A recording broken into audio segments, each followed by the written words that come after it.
and then your life revolves on something that you have very little power over.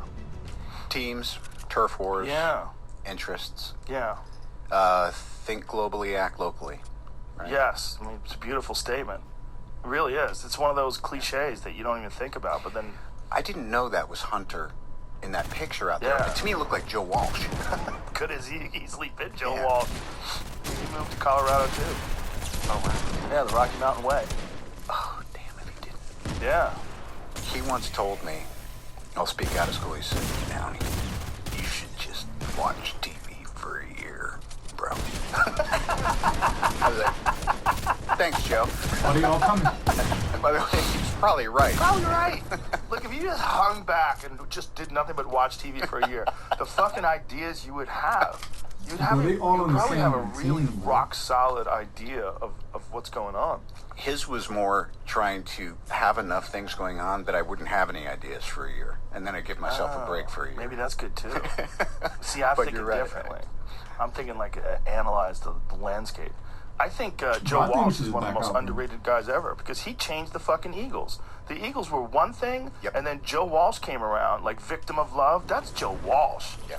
He came around and all of a sudden there was a rock to it. It's like they were kicking down doors and lighting shit on fire. It was different. Yeah. There was an edge to it, you know? He added crazy.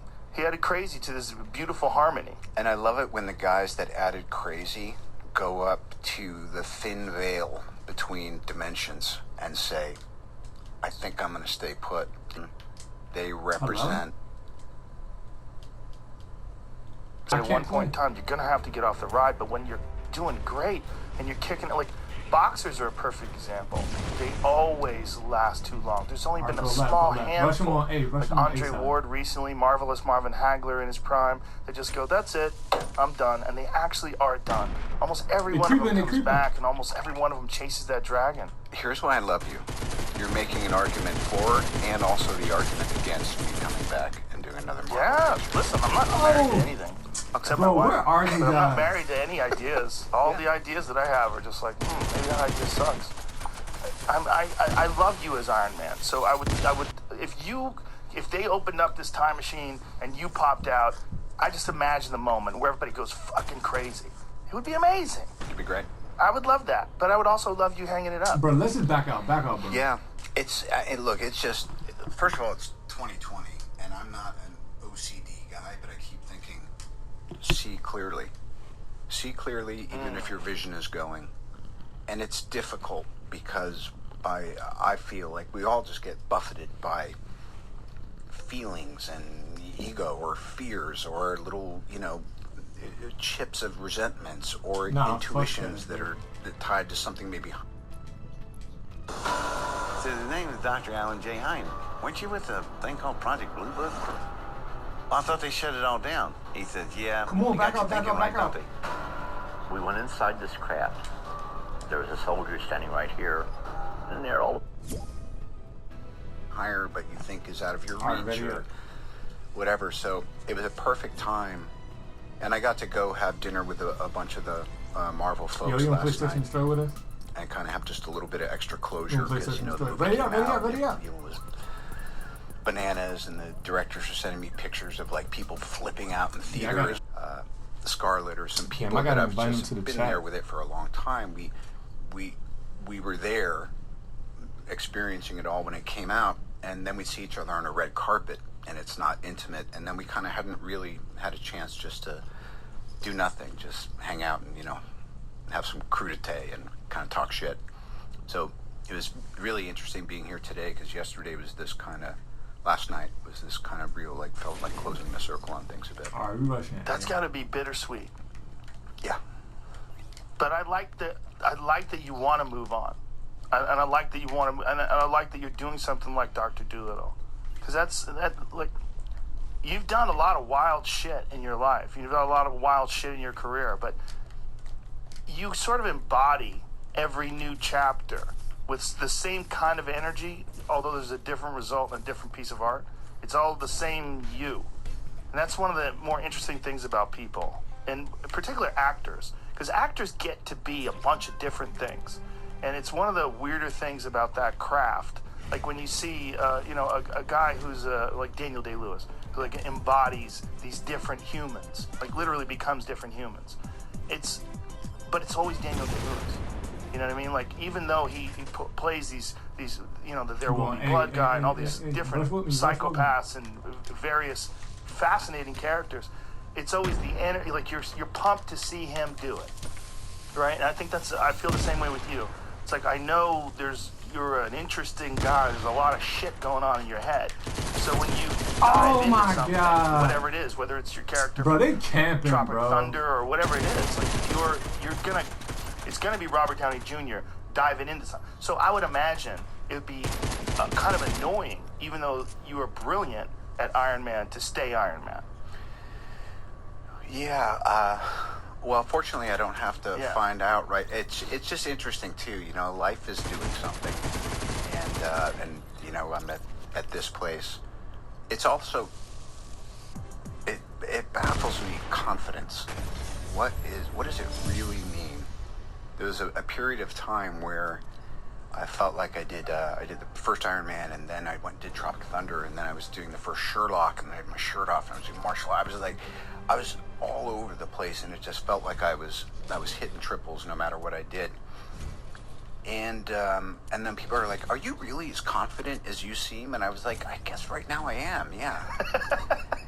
and I think this goes. I mean, this reminds me. We were just talking about the McGregor cowboy fight coming up. You know, it's like You gonna go to that? I'm gonna watch it. How can you not watch it? You know, two brilliant souls who cannot lose. Neither one of them can afford to lose this fight. Wow, that is a matchup. Yeah, particularly Cowboy doesn't want to lose. Well, you're right. No, but there's this guy who's the he did not poster just snipe me like the guy that. Who's the one, right? The chosen one. That's Connor. And then this Cowboy who's like, I think I can fuck that guy up. The journeyman. Yeah. Yeah.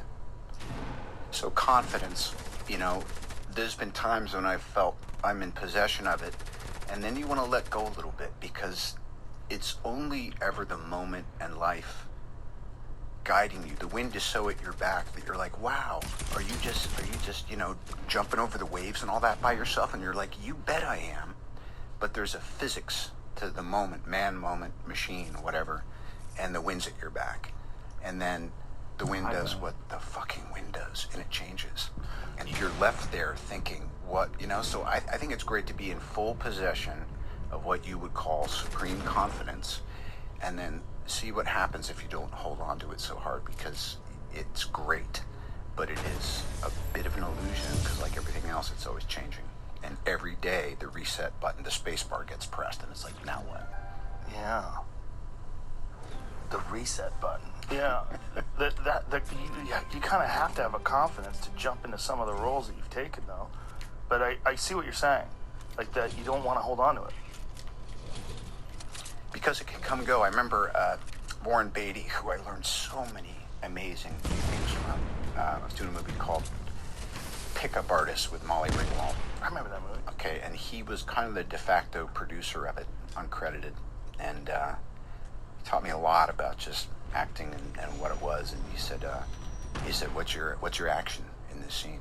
And I was like, oh no, he's asking me. I was like, my action, I'm picking up girls. He goes, what's your action in this scene? And I was like, I'm driving a car. And he asked me, like, you know that thing sometimes when someone asks you a question and just you get caught flat-footed? And he goes, no, your action is you're trying to go to work, but you're getting distracted by this addiction you have to trying to get laid. So your action is you're trying to get to work. And I was like, oh yeah, he's right. And he said, always know what your action is, because then when you come in the morning confident, or when you come in the morning and you can't get your ass with both hands, you know what to do. So to me, one of the great lessons I learned from him was, oh yeah, just boil down what it is you're doing, whether there's a camera around or just what am I doing today. Today I'm showing up and I'm trying to be honest and also to I finally got fucking killed, bro. Listen and learn. Bro, I'm picking up the scar every fucking game. Fuck this shit. But really, my action today is I'm today is I'm beginning a process of promotion. Warren Beatty's another guy who learned how to put his guns down. Yeah.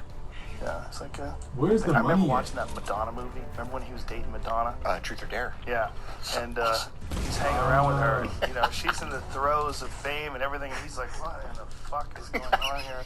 And you see him, he's never seen it. Yeah, but he's an older gentleman now. You know, the best. And you know, he's hanging out with her and just shaking his head, and you know that kind of marked it for me. Where Warren Beatty just realized, all right, let me step away real quick. If I had to talk to him, one thing I would ask him is, what was it like when Carly Simon writes a song about you? That's got to be a trip. So many. I mean, we should do a whole session just about things I learned from Warren Beatty. Yeah, I'm telling you. I would imagine. He's a brilliant guy. You only killed one of them. Do you think that you could do Tropic Thunder today? Would that be possible? Oh, you could do it. And again, like Eddie, you know, I look back. He's running. That movie to me was a circle back to my dad's movie called Putney Swope, which I highly recommend anyone who hasn't seen to see, about a black guy who takes over an ad agency in the 60s because everyone votes for him when the head of the company dies because they think no one else will. And it's about what happens when someone who is free-spirited takes over an essentially corrupt endeavor. And then he realizes and confronts his own corruption. But I remember I was probably 2 or 3 when that was being shot and when it came out, and it was so a part of my upbringing, and I just remembered some of the folks that were around my dad at that time.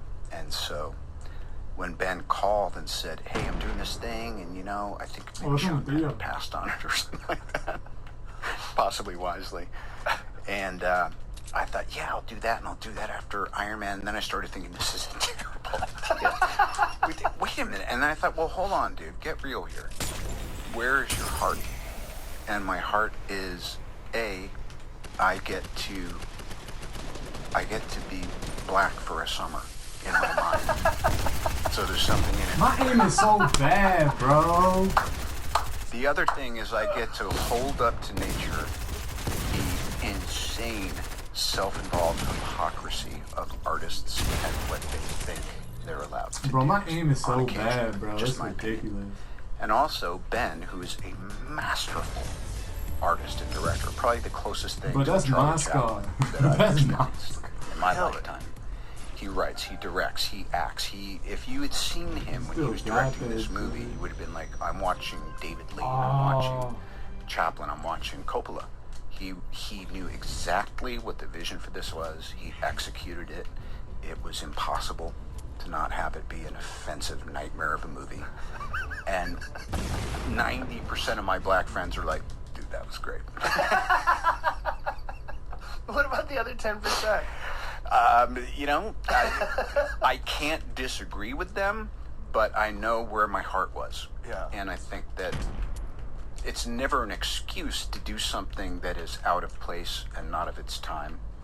But to me, it was just it was a blasting cap on. And by the way, I think White Chicks came out pretty soon after that. Yeah. And I was like, I love that. Yeah. I was like, that was great. Yeah. So, well, it might be the last time we see that.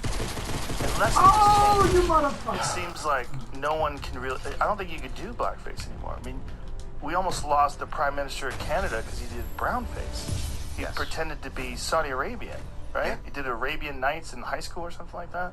it's an interesting and necessary meditation on where is the pendulum, why is the pendulum Alright, we go back to the lobby. right, Yeah. where is the pendulum maybe Hold on, I'm cutting recording this shit. a little